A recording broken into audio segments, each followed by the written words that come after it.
Hello and welcome to another episode of Ken Training, where we try to give you, the YouTube audience, the education that you need to tackle jobs like this and others on your own. Today's job is going to be putting the insulation in an exterior wall. Let me show you the job. This is where we are working, right there and around the corner.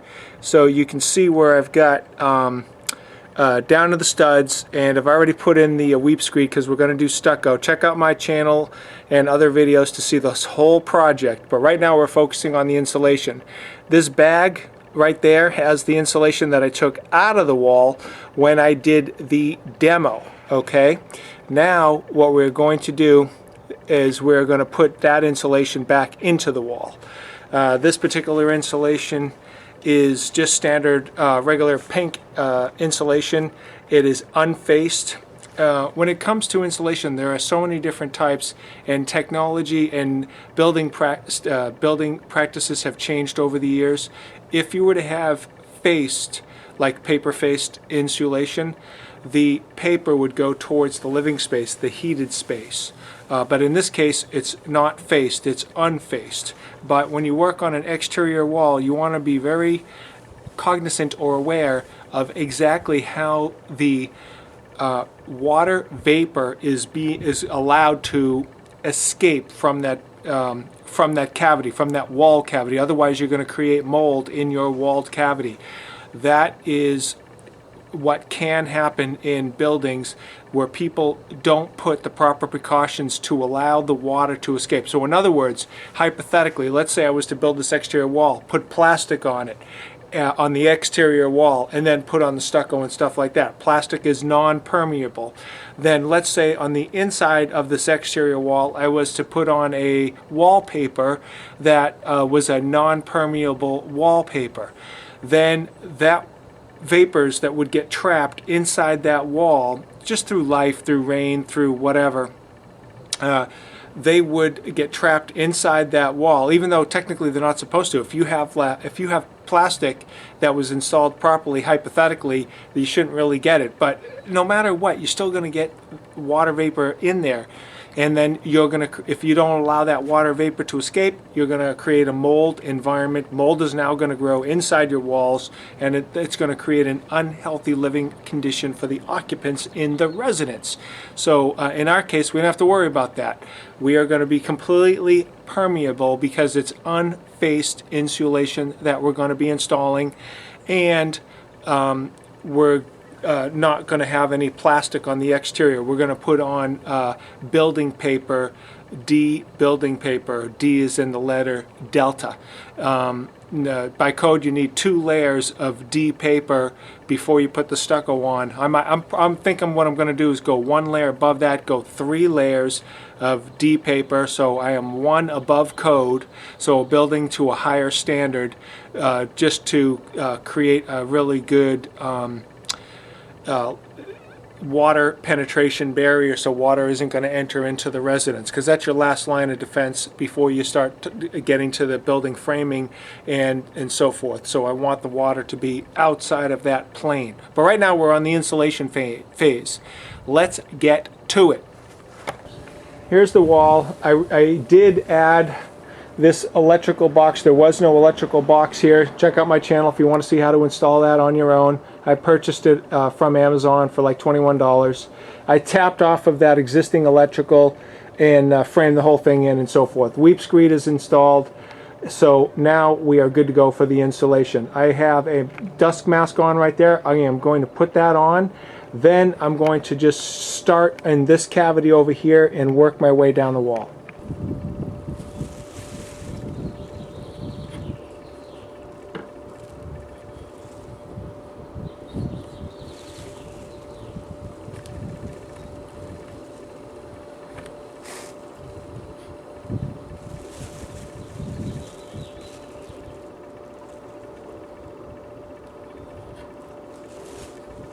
You don't, when you put this in, you don't want to scrunch it together. You want to allow it to have space for air, because that's part of the insulation. So you don't want to scrunch it in. You want to allow it to puff out. this is a little compressed, but you don't want it to be too tight.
Alright, so this was a little bit of a complex cavity where it's not just a standard, open bay. It's got a whole bunch of stuff going on inside there with the electrical and the box and everything like that. But the point is that the same philosophy is how you want to kind of carry on. When you have a wire like this, by the way, that is halfway in between the bays, you want to take your paper, fold it apart, put half the paper in back of the wire and half of the paper in front, half of the insulation in front. I'll show you that when we get to it. One other thing that I should have done, which I'm going to do right now, is I'm going to take a black Sharpie and put it over the area where my wire is going through the studs, just to make sure that when I put on the paper, not the paper, but the wire mesh, that I'm actually not going to nail into it. Let me do that right now. First thing I'm going to do is I'm going to take my phone and I'm going to put it on picture mode, and I'm going to take a picture of that exterior wall, and I'm going to do the same on this side over here, so that way, in case I want to know exactly what's going on in the wall, I'll have a picture of it.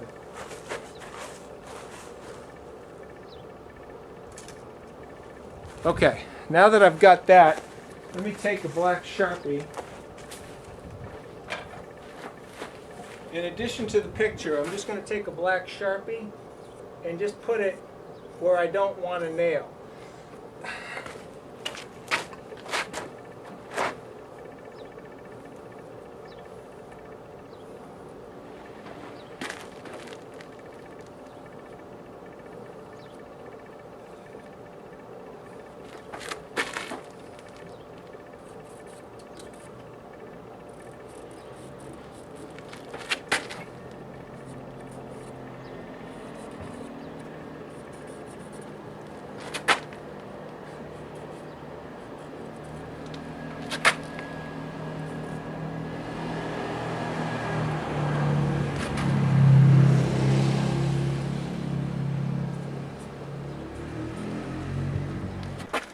Now that I'm looking at it, it's actually better condition than I thought. The nails that I have are 1.5 inches long, and I don't plan on using the whole 1.5 inches. You see, that's got a 2-inch depth. This wire here has got 1.75 inches. This wire here is, now this one's a little tight. See, it's right at about 1.5 inches. So it's just better if I avoid this area right here. And you see the previous people, they did not avoid the area right there. There's actually a nail that they put right in line with that wire. But that wire was that nail was short enough, 1.25 inches probably, where it's not going to affect this. That's why the maximum depth you want to go inside the wall is 1.25 inches when you have your fasteners. This wire here is not going to be a problem. That's 2 inches. This wire here, that is 1.75 inches. This one here is 2 inches or 1 3/4. That one's fine. We should be fine here. It looks like we're in deep enough. Let's check the other side. Yeah, look how deep that is. That is in nice and deep, almost 2 inches. This wire here, that's about 1.5 inches, so we're fine there. This wire here, also greater than 1.5 inches. So there's only one stud that's of major concern. That was this one here. Let's just double check that wire to see exactly what that is. That's 1.25 inches. So we'll just make sure that on this stud here we do not penetrate more than 1.25 inches, which I don't plan on doing anyways. Even 1 inch. But if I could just avoid this area here altogether, that would just make things really good. So everything's marked off. I took pictures of it with the black marks. Let's continue on with the insulation. So now we can go ahead and can button up this wall.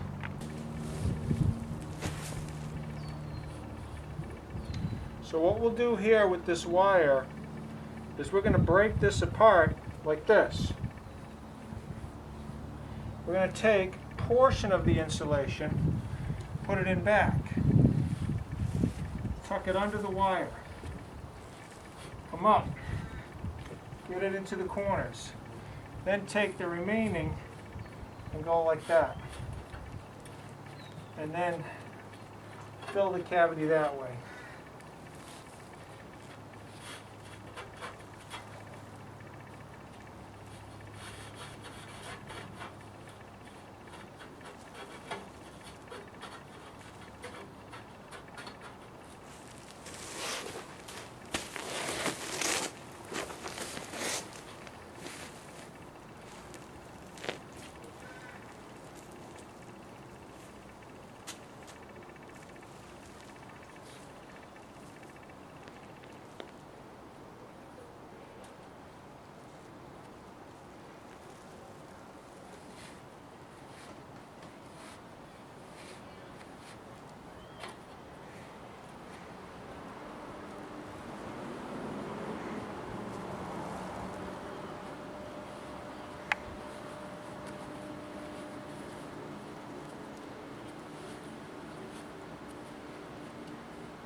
Okay, you can see how I kind of filled all the cavities up, and we'll get back to that one in a second. Here, same thing. And by the way, you saw my technique on how when it came to the wire, split the insulation apart, fold it in between the wire, so this way you're encapsulating the wire on both sides, and trying to fill the cavity and not put this insulation so dense that it's compacted. It's got to be allowed to fluff out, which is part of the insulation process. Everything is good. I actually ran out of insulation in the process, and now I don't have enough to do this section, so I got to go and get a section. You know what? I actually have some upstairs in the attic. I'm going to go grab some, bring a section down. I don't need much just to fill that cavity. Alright, I stole this one from the attic. That's why it's a different color. Let's go ahead and put this one in together. I'll pull out these little scrap pieces here. Now this is a little bit of an irregular shape, as you can see. This, I didn't build the house. This is how the stud was when I opened up the wall. Now we want to put this piece of insulation in here, and then we don't want to scrunch it down like this and put it in. We want to allow the insulation to be at its relaxed state all the way open. Now what I'm going to do is I'm going to come out here and just cut that right there. I should have my mask on, but for the video I'll suffer a little bit for you, the YouTube audience. This is the pains that I go through for you guys. I hope you have some appreciation. Click on like right now. Okay, let's go ahead and do that. It's a little tight, but it's not the end of the world, right? I just don't want it to be too crunched. I'm going to open this up like so. Take this in the back. Beat it up. I guess most contractors, they don't want to waste time. Doing this takes a little bit of extra time. As a homeowner, I want it to be just right. Now, let's go ahead and tuck that down in.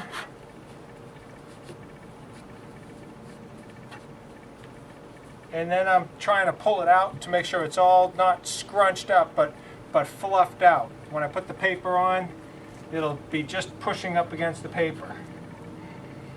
And basically that's it. That's how all the cavities are done. So I just have a little bit of scraps left over, but that's okay. I think the job is come out good, and the insulation is going to be fine. Okay, that is going to conclude this video on installing. See that my voice is getting even a little dry because of that insulation. If you're going to work with this stuff, put the mask on. It kills your throat, and for the few seconds that it takes to put a mask on, put the mask on. Give me a second to get a cup of water. Okay, that is going to wrap it up for this video, which was focusing on installing insulation in an exterior wall. Our next step in this series is to install this building paper. There it is, just sitting over there on the floor. So check out the link at the end of this video to see how to install that, and we'll go through all the steps on installing the grade D building paper on an exterior wall, the exact same wall you saw me working on. So please click on like if you haven't done so already. If you did not like the video, leave a comment in the sections below why you didn't like the video, and subscribe to my channel to see the full series of how this wall goes back together, plus all the other videos that I have up on YouTube with various topics. That's it, and I'll catch you on the flip side.